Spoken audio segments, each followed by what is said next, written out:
Hola mis amigos y hermanos de YouTube. En esta ocasión vamos a llevar a cabo este estudio que se llama El movimiento neoevangélico, una perspectiva bíblica. Vamos a comenzar. Nota aclaratoria y definiciones. Carismatismo, pentecostalismo, neoevangelismo.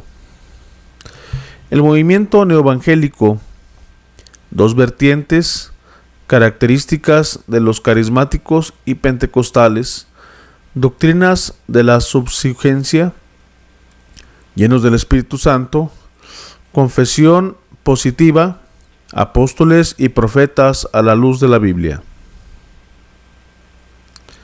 Nota aclaratoria. Nuestra intención es considerar el movimiento neoevangélico a la luz de la Biblia. Por eso no podemos tomar en cuenta opiniones, sino solo lo que dice y lo que no dice la palabra de Dios. Somos parte del cuerpo de Cristo y amamos al cuerpo de Cristo.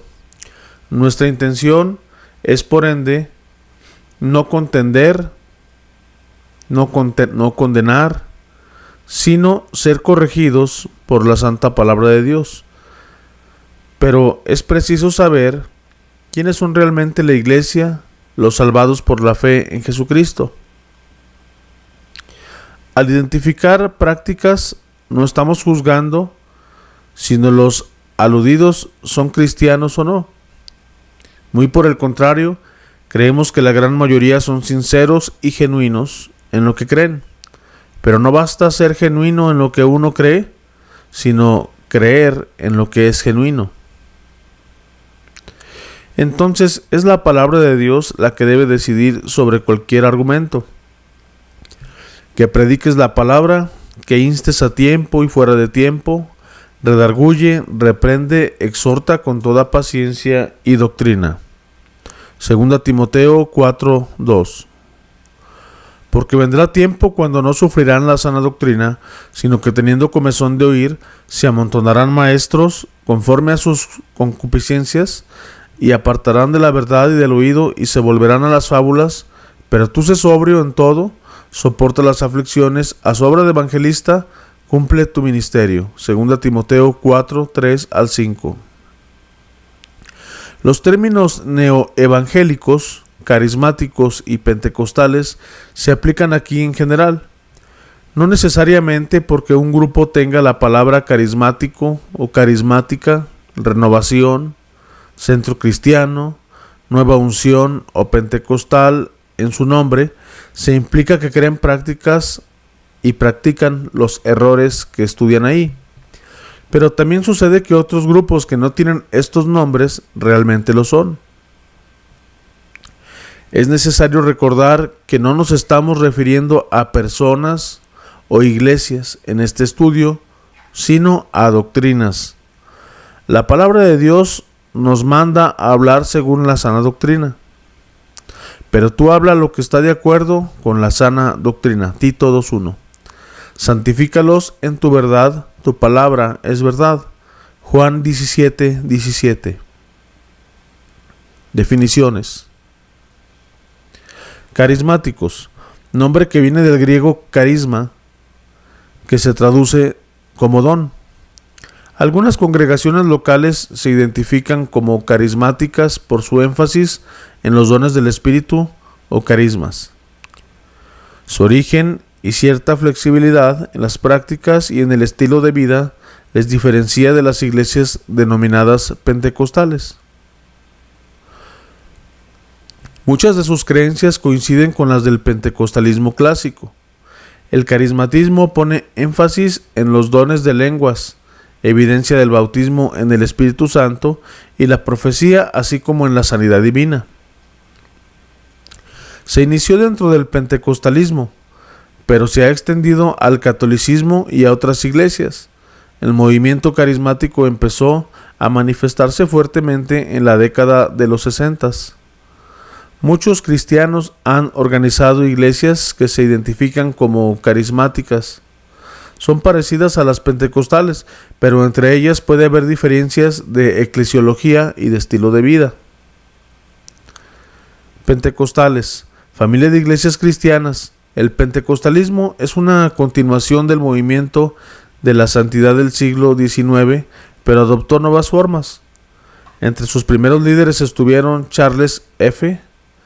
Parham, fundador de una escuela bíblica en Topeka, Kansas, y William J. Seymour se dirigió a un avivamiento religioso en Los Ángeles, California, en la calle Azusa, en 1906. El movimiento enfatizaba los dones del Espíritu, hablar en lenguas, la sanidad divina y la continuidad de los profetas y apóstoles. Neo-evangélicos. Un movimiento con un nuevo ánimo, tolerancia de falsos maestros, con un nuevo método. El fin justifica los medios.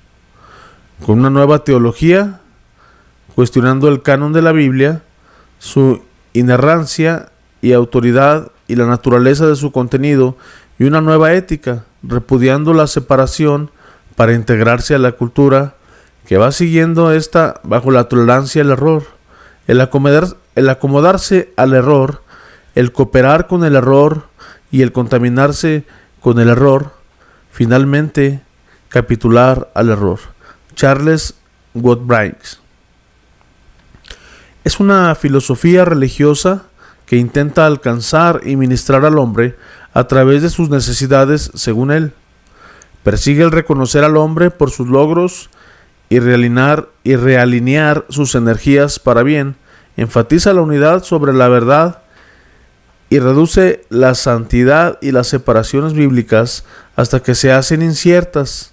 El hombre y sus circunstancias presentan en lugar de Dios, y sus preceptos eternos son el centro de su preocupación. Francis Stiles. Los cristianos son ordenados a procurar los mejores dones. Cuando decimos que los neoevangélicos, carismáticos y pentecostales enfatizan los dones, queremos decir que ellos consideran los dones y los que estos pudieran revelar como una nueva revelación, muchas veces por encima de la Biblia. También aplican énfasis exagerado en algunos dones y enseñan que ciertos dones son evidencias de que alguien tiene el Espíritu de Dios. Dones vertientes. Número 1. El enfoque histórico objetivo que enfatiza la acción de Dios hacia el hombre. Y número 2. El enfoque personal subjetivo que enfatiza la experiencia del hombre en cuanto a Dios. La teología histórica objetiva es el evangelismo histórico. Comenzamos con la palabra de Dios y los pensamientos, las ideas o experiencias de cualquier persona se hallan válidas o falsas cuando se comparan con la palabra. La verdad es que la palabra de Dios es la verdad. El punto de vista personal subjetivo es la metodología del pentecostalismo. La intuición, la experiencia, el misticismo han jugado un papel preponderante en la teología carismática pentecostal. El punto de vista subjetivo siempre ha estado en el centro del liberalismo del neoevangelio. La verdad es que uno piensa y siente luego y luego reclama. La verdad es lo que le sucede a uno. Es la base del carismatismo y el pentecostalismo, que comenzó a principios del siglo XIX, del siglo XX, y el neoevangelismo, que surge a partir de la década de los 60. Razonando. Mi experiencia y tu experiencia no es la prueba de la verdad bíblica. Es lo contrario. La verdad bíblica tiene que validar o invalidar cualquier experiencia. Fíjate que si alguien define lo que es la verdad basado en sus propias experiencias, entonces no hay límites a su teología. La teología tomaría cualquier forma que la experiencia tome. Esto resultaría como resulta lamentablemente con muchos creyentes en el grupo de creencias que cambian de continuo y no necesariamente se apegan a ninguna doctrina bíblica. Características de los neoevangelísticos, carismáticos y pentecostales. Nota aclaratoria. No es necesario recordar que no nos estamos refiriendo a personas o iglesias en este estudio, sino a doctrinas. La palabra de Dios nos manda hablar según la sana doctrina.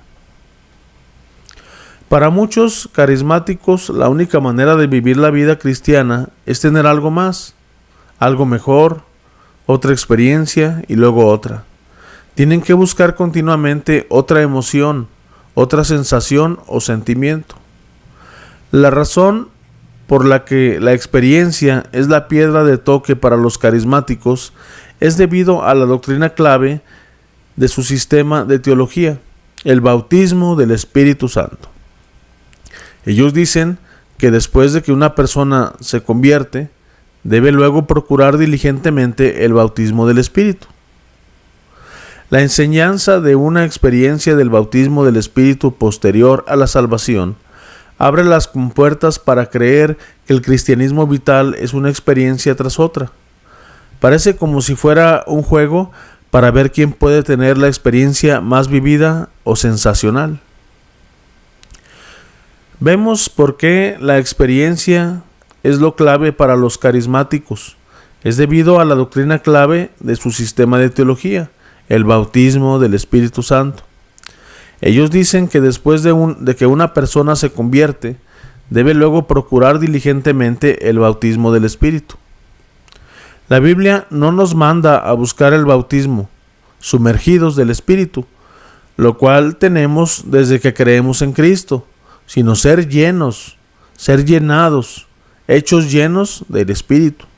No os embriaguéis con vino, en lo cual hay disolución, antes bien sed llenos del Espíritu. Efesios 5:18. Y los discípulos estaban llenos de gozo y del Espíritu Santo. Hechos de los Apóstoles 13:52. Si hacemos que la experiencia sea nuestro guía, podríamos caer fácilmente en el mismo error. Uno no debe buscar una experiencia primero. Es mejor conocer la palabra de Dios primero y luego la experiencia que fluye de este saber. Lucas 24:32. Y se decían el uno al otro, ¿no ardía nuestro corazón en nosotros mientras nos hablaba en el camino y cuando nos abría las Escrituras? Lucas 24:32. Examinadlo todo, retened lo bueno. Primera a Tesalonicenses 5:21. Se puede decir que la mayoría de los carismáticos son sinceros. ¿Creen realmente en su enfoque? Los carismáticos tienen celo sin conocimiento, tienen entusiasmo sin iluminación. Vea Romanos 10:2. Porque yo les doy testimonio de que tienen celo de Dios, pero no conforme a ciencia. Mi pueblo fue destruido porque le faltó conocimiento. Por cuanto desechaste el conocimiento, yo te echaré del sacerdocio, porque olvidaste la ley de tu Dios, yo me olvidaré de tus hijos. Oseas 4:6. Pero hubo también falsos profetas entre el pueblo, como habrá entre vosotros falsos maestros, que introducirán encubiertamente herejías destructoras, y aún negarán al Señor que los rescató, atrayendo sobre sí mismos destrucción repentina, y muchos seguirán sus disoluciones, por causa de los cuales el camino de la verdad será blasfemado, y por la avaricia harán mercadería de vosotros con palabras fingidas. Sobre los tales, ya de largo tiempo, la condenación no se tardará, y su perdición no se duerme. Segunda de Pedro 2:1-3. Ponen la experiencia por encima de la Biblia. En vez de analizar la experiencia de alguno comparándola con la Biblia para determinar su validez, el carismatismo trata de hacer que la Biblia encaje con la experiencia o, en caso de no lograrlo, simplemente ignoran la Biblia. Por ejemplo, las lenguas. La doctrina de la subsigencia. Enseña que te salvas y que algunas veces posteriormente a esto posiblemente obtienes el bautismo del Espíritu Santo. Esta es primordialmente la doctrina distintiva del movimiento carismático pentecostal, que cuando eres salvo por recibir al Señor Jesús, eres redimido, es decir, comprado. Entonces, en una fecha posterior, recibes el bautismo en el Espíritu Santo. Además, algunos enseñan que este bautismo se identifica por hablar en lenguas, o sea que el bautismo del Espíritu viene después de la salvación. Siempre viene confirmado por hablar en lenguas. También enseñan que hay que buscar este bautismo. Los 3 lugares donde la Biblia habla de las lenguas y el bautismo del Espíritu Santo son los Hechos de los Apóstoles, capítulos 2, 8, 10 y 9, 1 Corintios 12, 1 Corintios 14. Veamos qué dice la Biblia en 1 Corintios 12. La Biblia enseña que todos fuimos bautizados, no solo los que buscaron el bautismo. No menciona un bautismo posterior a la salvación, porque por un solo Espíritu fuimos todos bautizados en un cuerpo, sean judíos o sean griegos, sean esclavos o libres, y a todos se nos dio a beber del mismo Espíritu. 1 Corintios 12, 13. Vemos que dice la Biblia en 1 Corintios 12. ¿Tienen todos dones de sanidad? ¿Hablan todos lenguas? ¿Interpretan todos? 1 Corintios 12:30. O sea que lo que enseña la Biblia es que no todos hablan lenguas. No hay aquí ninguna conexión entre el bautismo del Espíritu y el de hablar en lenguas. Si hablamos al capítulo 14, tampoco vemos ninguna conexión. Por el contrario, aquí se enseña que el profetizar, es decir, predicar, es mucho más provechoso que hablar en lenguas. Doy gracias a Dios que hablo en las lenguas más que todos vosotros, pero en la iglesia prefiero hablar 5 palabras con mi entendimiento para enseñar también a otros que 10,000 palabras en lengua desconocida. 1 Corintios 14, versos 18 y 19. Así, esto nos deja solo el libro de los Hechos. En los capítulos 2, 8, 10 y 19 se registran ocasiones en las que vino el Espíritu Santo. Para poder comparar estas 4 ocasiones, veamos la tabla a continuación. Vemos ahí los versos, la ocasión, cuándo ocurre el bautismo y si mencionan las lenguas. Empezamos por la primera, ahí está la cita. La ocasión, Pentecostés. ¿Cuándo ocurre el bautismo? Después de la salvación. ¿Se mencionan las lenguas? Sí. Ahí está la cita. La ocasión, nuevos creyentes en Samaria. ¿Cuándo ocurre el bautismo? Después de la salvación. ¿Se mencionan las lenguas? No. Ahí están los versos. La ocasión, la casa de Cornelio. ¿Cuándo ocurre el bautismo? Al momento de la salvación. ¿Se mencionan las lenguas? Sí.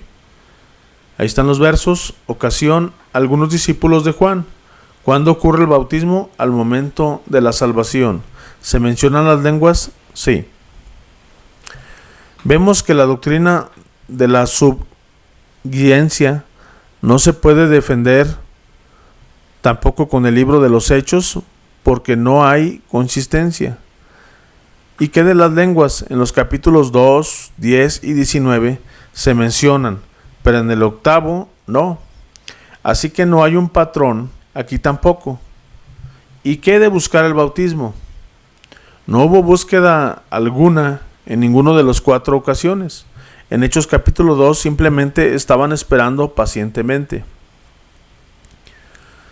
Así que no hay evidencia bíblica para la doctrina de la subsistencia, ni de las lenguas como señal inicial, ni de que hay que buscar en el Espíritu Santo. De hecho, en el caso de Hechos 19, confirman que el Espíritu se recibe al momento de la salvación. Les dijo, ¿recibiste el Espíritu Santo cuando creísteis? Ellos dijeron, ni siquiera hemos oído si hay Espíritu Santo. Hechos de los Apóstoles 19:2. Pablo sabía que el Espíritu se recibía al salvarse. Estos hombres no habían sido aún salvos por Jesús, sino que seguían en la doctrina de Juan el bautismo de arrepentimiento. Aún más en el caso de Hechos capítulo 8, el Espíritu se recibió por la imposición de manos por los apóstoles. Cuando los apóstoles que estaban en Jerusalén oyeron que Samaria había recibido la palabra de Dios, enviaron allá a Pedro y a Juan, los cuales, habiendo venido, oraron por ellos para que recibiesen el Espíritu Santo, porque aún no había descendido sobre ninguno de ellos, sino que solamente habían sido bautizados en el nombre de Jesús. Entonces les imponían las manos y recibían el Espíritu Santo. Hechos de los Apóstoles 8, 14 al 17. Pero si el bautismo del Espíritu se recibe después de la salvación y por medio de la imposición de manos por un apóstol, entonces nadie tendría el Espíritu hoy. Los apóstoles genuinos murieron hace 1900 años. Refiérase a la sección Apóstoles en el mismo estudio. Recordando lo que sí enseña la palabra, porque por un solo Espíritu fuimos todos bautizados en un cuerpo, sean judíos o griegos, sean esclavos o libres, a todos se nos dio a beber del mismo Espíritu. 1 Corintios 12:13.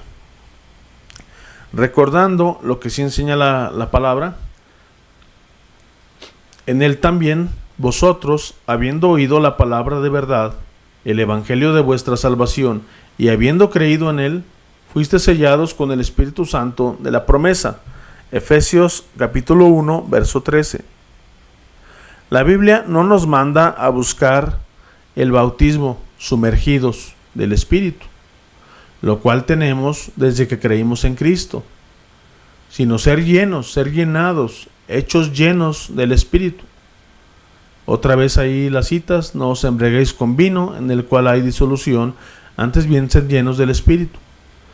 Efesios 5:18.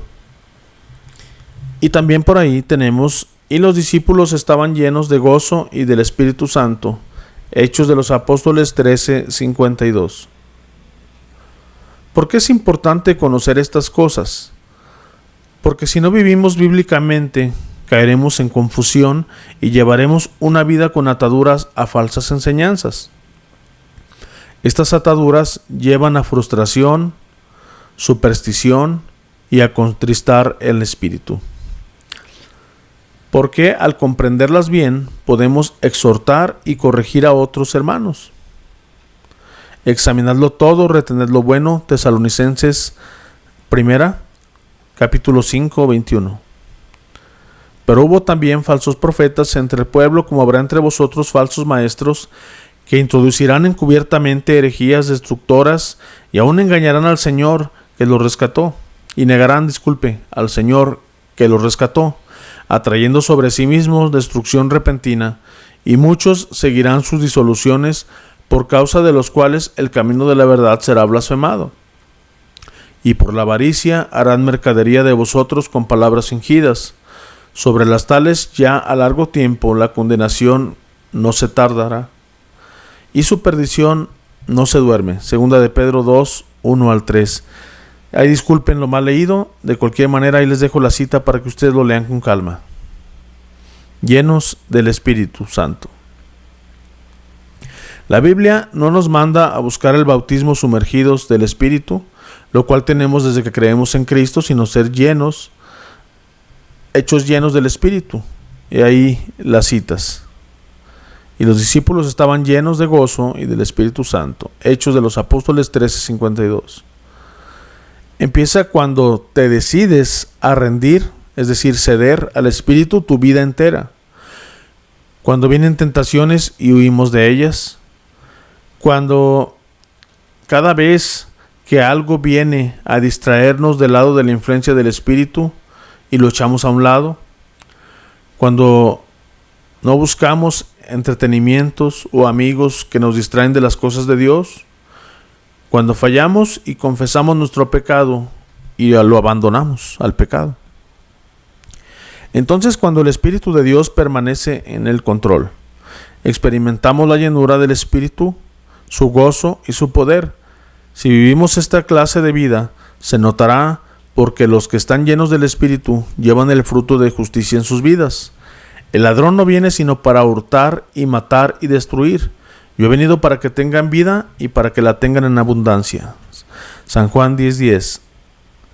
Nada en la Biblia enseña que la llenura del Espíritu está acompañada por experiencias emocionales o por señales externas.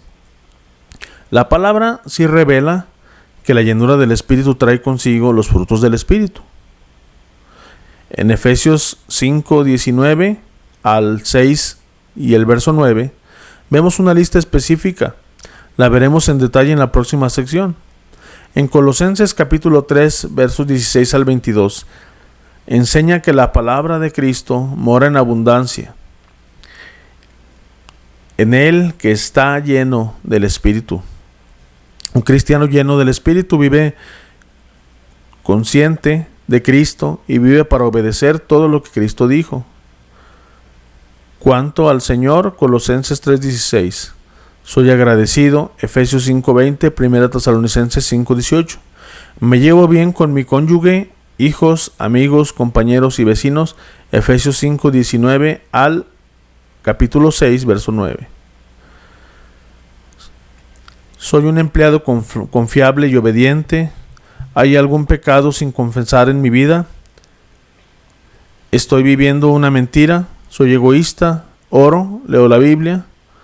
¿Me gozo en las cosas del Señor? ¿Comparto el Evangelio con otros? Así es como se puede saber si estoy lleno del Espíritu. Vosotros también, poniendo toda diligencia, por esto mismo añadid a vuestra fe virtud, a la virtud conocimiento, al conocimiento dominio propio, al dominio propio paciencia, a la paciencia piedad y a la piedad afecto fraternal, al afecto fraternal amor, porque si estas cosas están en vosotros y abundan, no nos dejarán estar ociosos y sin fruto en cuanto al conocimiento de nuestro Señor Jesucristo. Segunda de Pedro capítulo 1 versos 5 al 8. Confesión positiva. Pero ahí llega un video de donde, no sé, el libro de no sé quién está ganando miles en el país. Fulano de tal que está entrando en la televisión secular y se transformó en el consejero oficial, no sé qué político o actor famoso. No hay problema. No sufras más. Ha llegado lo que necesitas. El mensaje que está ganando multitudes. De pronto, ¿qué te dices? ¿Por qué no? Le voy a dar una oportunidad. Ahí está hecho el pastor, no sé quién, con una iglesia más grande, que no sé dónde, te aconseja en su libro más vendido del año que debes transformar tu iglesia, una gran y desafiante pirámide, donde el que más se esfuerza, más alto llega, que todos necesitan esa motivación. Tú tienes que transformarte, el líder eficaz que todos quieren seguir, como dice John Maxwell, de su iglesia, sueños, metas, desafíos, liderazgo, motivación, con las palabras claves, tú puedes hacer y ser todo lo que te propongas. Es la piedra filosofal. Hay un gran potencial dentro tuyo. Por lo tanto, sal al mundo y liderea a los demás a la conquista. De ser un pequeño bote naufragando en medio del mar, pasas a sentirte vivo y con una dirección concreta, la vida vuelve a sonreír. Entonces los congresos y libros de liderazgo, santidad interior, psicología cristiana, sientes que ahora tienes algo en tus manos que el mundo sí le interesa oír.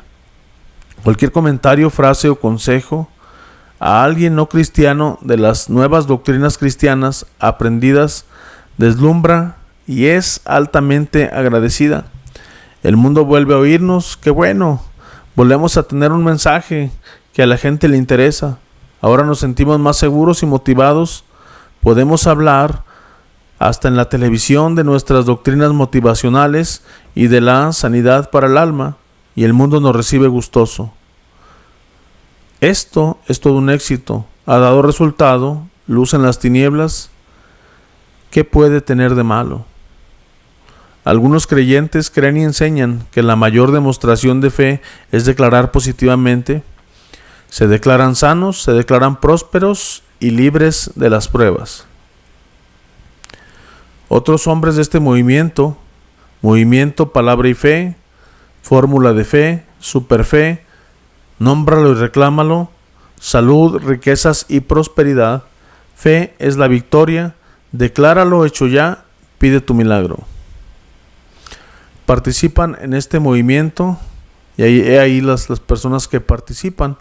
Está Kenneth Copeland, Kenneth Hagin, Benny Hinn, Paul and George, Rodolfo y Anthony Front, Héctor y Evelyn Pérez, Cash Luna y muchas congregaciones locales. Creen que hay poder en las palabras, enseñan que la mejor evidencia es cuando Dios creó el universo.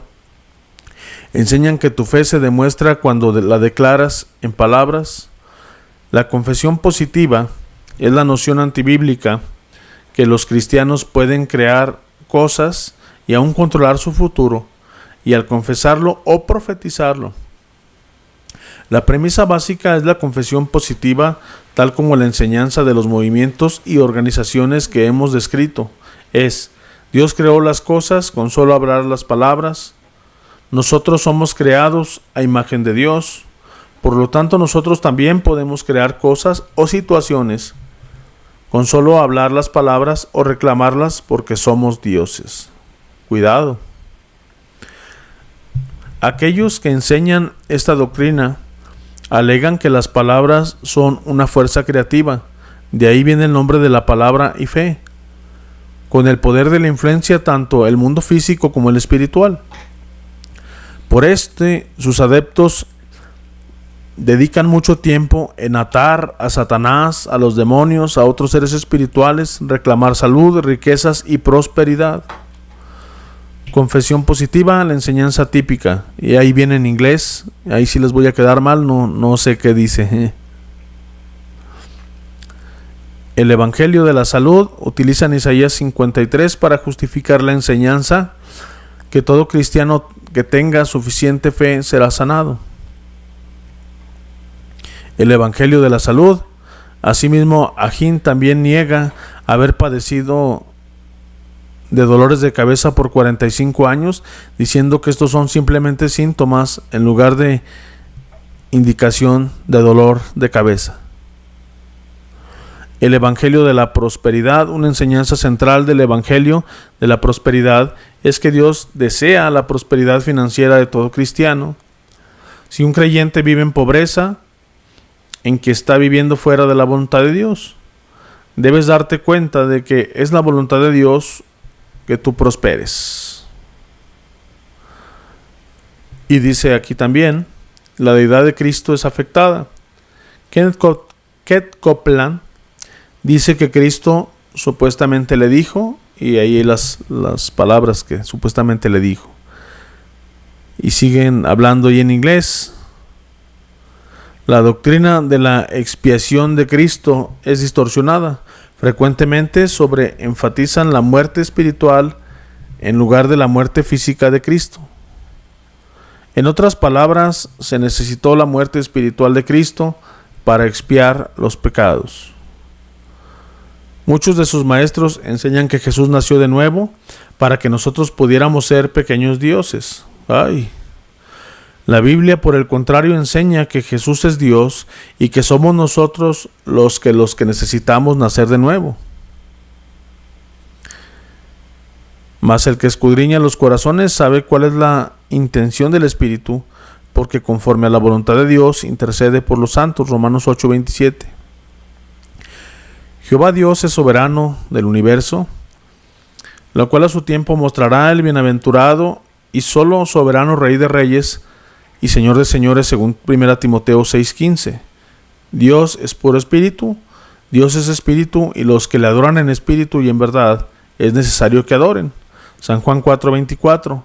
No hay base bíblica para enseñar que Dios tiene su propio cuerpo como parte de su ser. Esto se parece mucho al mormonismo. El hombre es la cabeza de la creación, pero no es divino. El hombre fue creado a imagen de Dios. Entonces dijo Dios: hagamos al hombre a nuestra imagen, conforme a nuestra semejanza, y señoree los peces del mar, en las aves de los cielos, en las bestias de toda la tierra, y en todo animal que se arrastra sobre la tierra. Génesis capítulo 1, verso 26. Pero al llevar la imagen de Dios, no hace al hombre un pequeño Dios. Jesús le respondió: ¿no está escrito en vuestra ley, yo dije, vosotros dioses sois? San Juan 10:34. Este verso se refiere a: no saben, no entienden, andan en tinieblas, tiemblan todos los cimientos de la tierra. Yo dije, vosotros sois dioses, y todos vosotros hijos del Altísimo, pero como hombres moriréis, y como cualquiera de los príncipes caeréis. Levántate, oh Dios, juzga la tierra, porque tú heredarás a todas las naciones. Salmo 82, 5 al 8. Aquí Dios está denigrando la arrogancia del hombre que se cree Dios, pero que perece. No todo está declarado que los hombres son dioses, sino todo lo contrario. Cristo es eterno, el único Hijo engendrado y la única encarnación de Dios. Jesús prefirió no ejercer algunos de sus derechos como Dios, pero no dejó de ser Dios. En el principio era el Verbo era con Dios y el Verbo era Dios. San Juan 1:1. Porque en él habita corporalmente toda la plenitud de la deidad. Colosenses 2:9. El cual, siendo en forma de Dios, no estimó ser igual a Dios como a cosa que aferrarse, sino que se despojó a sí mismo, tomando forma de siervo, hecho semejante a los hombres. Filipenses 2, 6 y 7. La naturaleza de una expiación tuvo que ver con la muerte física de Jesús en la cruz, la cual pagó por los pecados, y casi todos purificados según la ley, con sangre, y sin derramamiento de sangre no se hace remisión. Hebreos 9:22. Cuando Jesús hubo tomado el vinagre, dijo: consumado es, y habiendo inclinado la cabeza, entregó el Espíritu. San Juan 19:30. El pago de nuestros pecados ocurrió en la cruz. Porque esto es mi sangre del nuevo pacto, que por muchos es derramada para remisión de los pecados. Mateo 26:28. No había nada más que pagar más allá en la cruz, pues donde hay remisión de estos, no hay más ofrenda por el pecado. Hebreos 10:18. Dios es el único que puede crear algo por sus palabras. Y dijo Dios: sea la luz, y fue la luz. Génesis 1:3. Respecto a la confesión positiva, la palabra de Dios dice: y esta es la confianza que tenemos en Él, que si pedimos alguna cosa conforme a su voluntad, Él nos oye. Primera de Juan 5:14. En Él asimismo tuvimos herencia, habiendo sido predestinados conforme al propósito del que hace todas las cosas según el designio de su voluntad. Efesios 1:11. Así que no depende del que quiere ni del que corre, sino de Dios, que tiene misericordia. Romanos 9:16. Vamos ahora, los que decís: hoy y mañana iremos a tal ciudad y estaremos allá un año, y traficaremos y ganaremos, cuando no sabéis lo que será mañana, porque ¿qué es vuestra vida? Ciertamente es neblina que aparece por un poco de tiempo y luego se desvanece. En lugar de lo cual deberías de decir: si el Señor quiere, viviremos y haremos esto o aquello. Pero ahora os jactáis en vuestras soberbias. Toda jactancia semejante es mala, y al que sabe hacer lo bueno y no lo hace, le es pecado. Santiago capítulo 4 versos 13 al 17. Apóstoles y profetas a la luz de la Biblia. Profetas. Definición de profeta. Puede usarse para describir a aquellos que traían la nueva palabra de Dios, los que relataban el evento del futuro, por ejemplo Isaías, Ezequiel, etc. La escuela de los profetas a la usanza del Antiguo Testamento comenzó con Samuel, 1 Samuel 19, 18 al 24, y terminó con Juan el Bautista.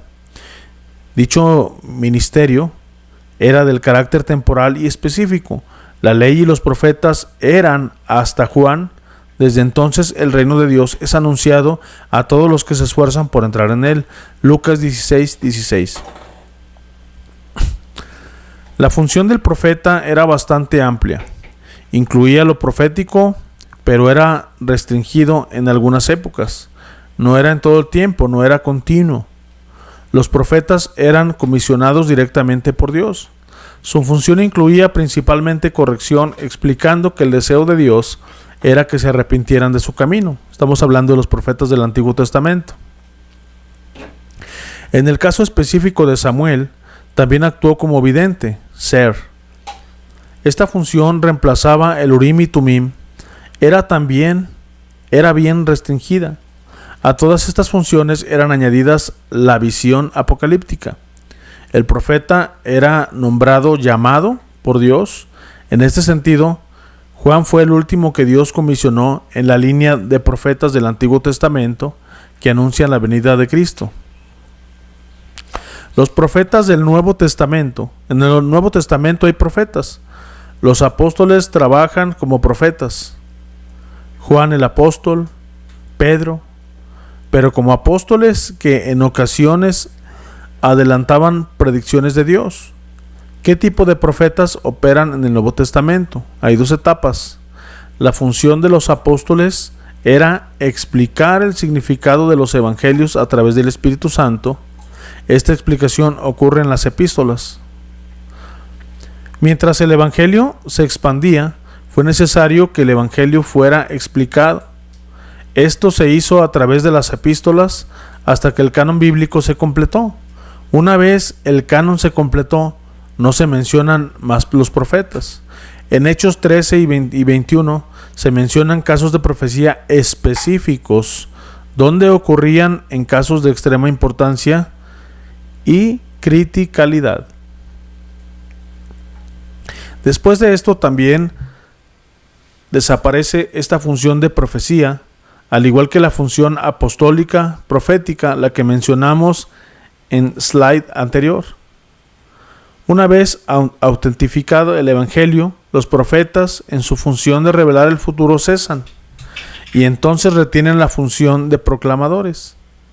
El último de los profetas en el sentido de revelar eventos del futuro, fue Juan el Bautista. Y la ley de los profetas era hasta Juan. Desde entonces el reino de Dios es anunciado y todos se esfuerzan por entrar en él. Lucas 16:16. En la actualidad ya no hay nueva revelación, por las escrituras están completas. Por lo tanto, lo que en el Nuevo Testamento llaman profetas, más bien son portavoces en el sentido de declarar el mensaje de Dios, el que está escrito en la Biblia. Por ejemplo, pastores, predicadores y evangelistas. Y aún nos puso Dios en la iglesia, primeramente apóstoles, luego profetas, lo tercero maestros y luego los que hacen milagros, después los que sanan, los que ayudan, los que administran, los que tienen don de lenguas. Primero los Corintios capítulo 12, verso 28. Aquí profeta se refiere a los predicadores, proclamadores de la palabra de Dios. Por eso es claro que cuando dice profetas, infiere a los predicadores que eran la segunda función de importancia en la iglesia. Veamos el contexto en 1 Corintios capítulo 13. El amor nunca deja de ser, pero las profecías se acabarán y cesarán las lenguas y la ciencia acabará, porque en parte conocemos y en parte profetizamos. 1 Corintios 13, 8 al 9. Dios ciertamente puso profetas, los cuales tuvieron su tiempo y ministerio hasta Juan, quien fue el último de ellos, como hemos visto. Ya la revelación de Dios está cerrada, la Biblia, y por ende no hay profetas en el sentido como la Biblia los llama, como por ejemplo Elías e Isaías. Apóstoles. La Biblia da dos requisitos que un apóstol tiene que poseer para ser un apóstol. Número 1, el apóstol tiene que ser un testigo ocular del Cristo resucitado. Ahí las citas. No soy apóstol, no soy libre, no he visto a Jesús el Señor nuestro. ¿No sois vosotros mi obra en el Señor? Sí, para otros no soy apóstol, para vosotros ciertamente lo soy, porque el sello de mi apostolado sois vosotros en el Señor. Primera a los Corintios 9, 1 al 2. Las señales del apóstol han sido realizadas entre vosotros con toda paciencia, con señales, prodigios y hechos poderosos. Segunda a los Corintios 12, 12. Es necesario, pues, que de estos hombres que han estado juntos con vosotros todo el tiempo que el Señor Jesús entraba y salía entre nosotros, comenzando desde el bautismo de Juan hasta el día que de entre vosotros fue recibido arriba, uno se ha hecho testigo con nosotros de su resurrección. Y señalaron a dos, a José llamado Barsabas, que tenía por sobrenombre Justo, y a Matías, y orando dijeron: Tú, Señor, que conoces los corazones de todos, muestra cuál de estos dos has escogido para que tome parte de este ministerio y apostolado, de que cayó Judas por transgresión para irse a su propio lugar. Y echaron suertes, y la suerte cayó sobre Matías, y fue contado con los 11 apóstoles. Hechos de los Apóstoles, capítulo 1, versos 21 al 26. Cuando la iglesia quiso elegir un apóstol para tomar el lugar de Judas, claramente tenía que ser alguien que pudiera ser testigo de Cristo resucitado, o sea, que lo hubiera visto resucitado, y que apareció a Cefas y después a los 12, después apareció a más de 500 hermanos a la vez, de los cuales muchos viven aún y otros duermen. Después apareció a Jacobo, después a todos los apóstoles, y al último de todos, como a un abortivo, me apareció a mí, porque yo soy el más pequeño de los apóstoles, porque no soy digno de ser llamado apóstol, porque perseguí a la iglesia de Dios. Primera a los Corintios 15, versos 5 al 9. También vemos claramente que Pablo se señala como el último de los apóstoles a quien Cristo se le apareció en el camino a Damasco, lo cual también nos lleva al segundo requisito. El segundo requisito para ser apóstol es: el apóstol tiene que ser enviado y escogido personalmente por Cristo mismo. Mateo 10, 1 al 7, Hechos 1, 2, Hechos 1, 24 al 26. Entonces, llamando a sus 12 discípulos, les dio autoridad sobre los espíritus inmundos para que los echasen fuera, para sanar toda enfermedad y toda dolencia. Los nombres de los 12 apóstoles son estos: primero Simón, llamado Pedro, y Andrés su hermano, Jacobo hijo de Zebedeo, y Juan su hermano Felipe, Bartolomé, Tomás, Mateo el publicano, Jacobo hijo de Alfeo, Lebeo por sobrenombre Tadeo, Simón el cananista, y Judas Iscariote, el que también le entregó. A estos 12 envió Jesús y les dio instrucciones, diciendo: por camino de gentiles no vayáis, y en las ciudades samaritanos no entréis, sino id antes a las ovejas perdidas de la casa de Israel, y yendo, predicad el evangelio, el reino de los cielos se ha acercado. Mateo 10, versos 1 al 7. Y orando dijeron: Tú, Señor, que conoces los corazones de todos, muestra cuál de estos dos has escogido, para que tome la parte en este ministerio y apostolado.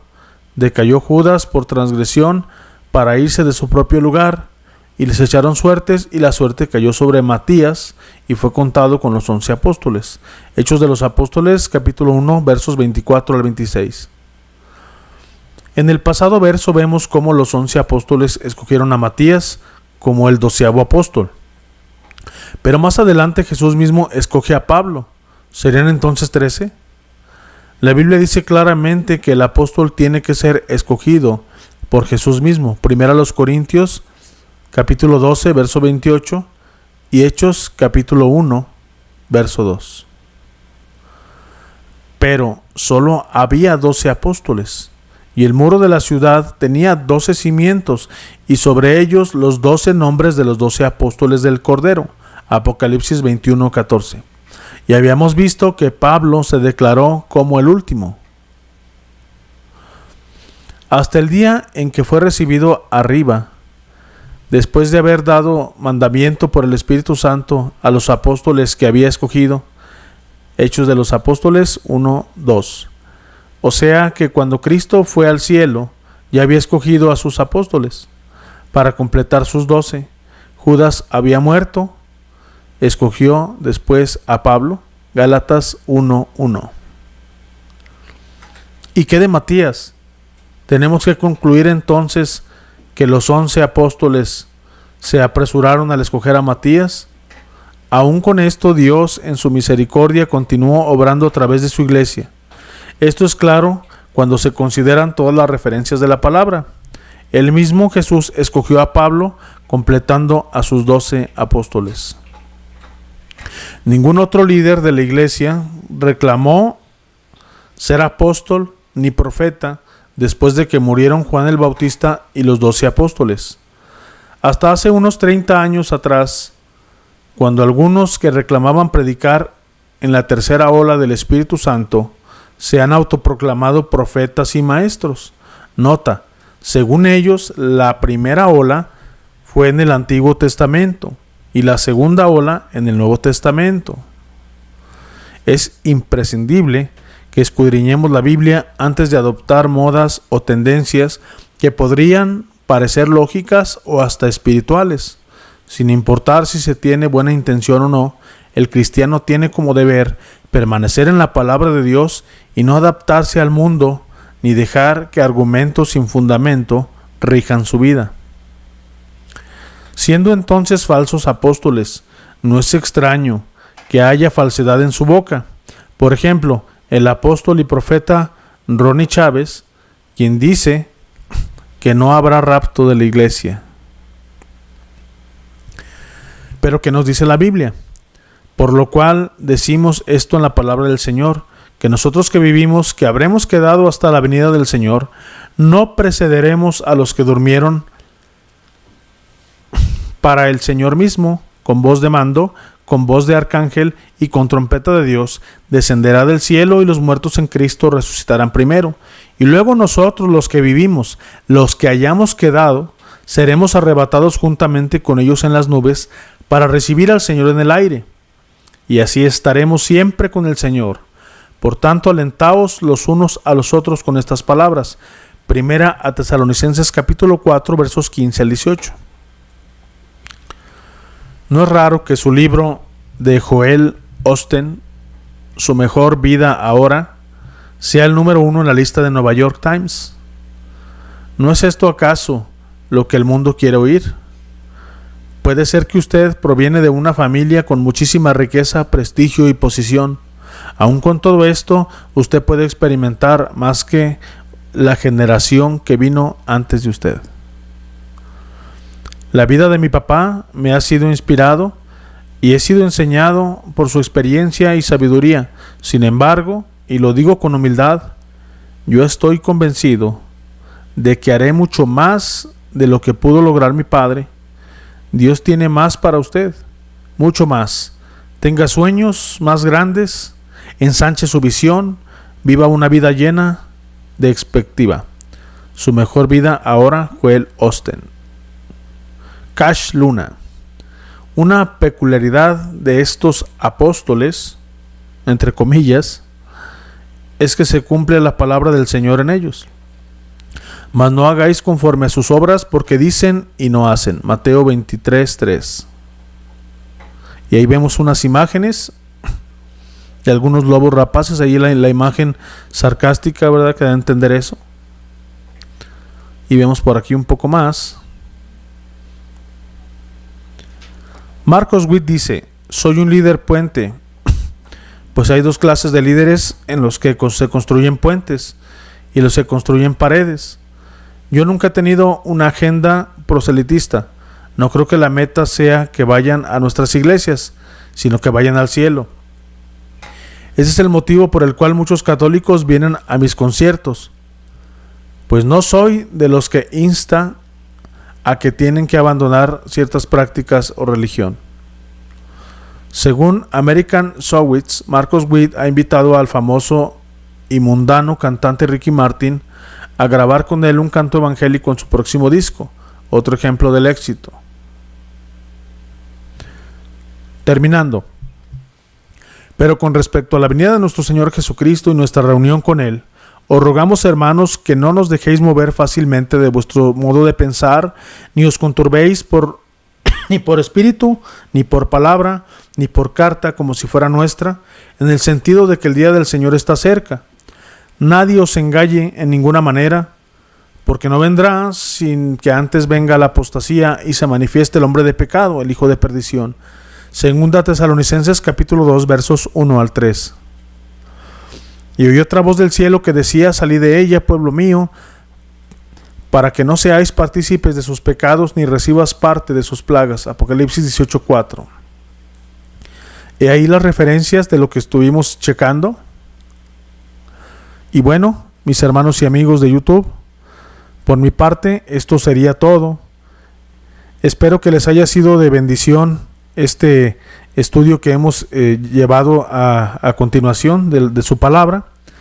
Y recuerden que si les gustó el video, dar manita arriba y también suscríbanse a mi canal, ya que si se suscriben a mi canal me estarán ayudando a que más personas puedan recibir esta bendición y podamos continuar en la obra de Dios, luchando mano a mano. Que Dios les bendiga, mis hermanos y amigos.